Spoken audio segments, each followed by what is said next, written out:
And I went, did the investigation. I talked to the investigator. I took drug tests because she said I was on drugs and everything. I passed all that. I was under full cooperation, and it was her word against mine. There was no evidence. The sheriff office arrested me for the charge. I pled not guilty. I stayed not guilty for almost 2 years, ma'am, going back and forth to court, and I'm still not guilty of that charge, ma'am. I did not sexually assault that lady at no time. All right.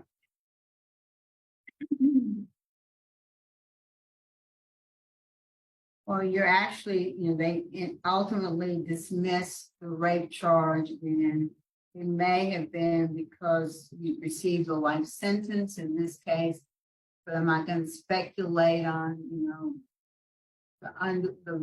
the merit of the underlying charge because I don't have that information for me. I do see that in 1996, you had an aggravated battery where you received a 4-year sentence. What was that about?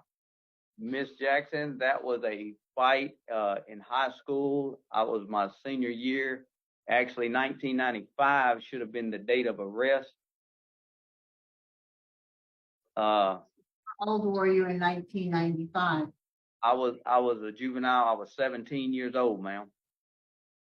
And what happened in the fight that caused you to get an aggravated battery charge? Me and a couple of my friends was out. We stopped at a gas station. We had got into a fight with a group of guys. There was a chain and a tire tool. Some of the guys got hit with different weapons.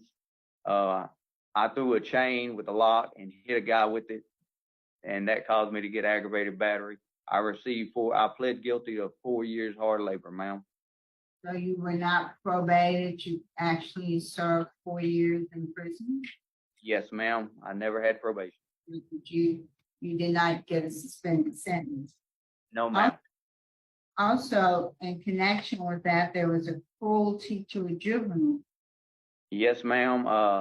In the process of the fight, there was a lady and a child at a red light. Someone hit the child. I took full responsibility for it. The lady said she could not identify no one.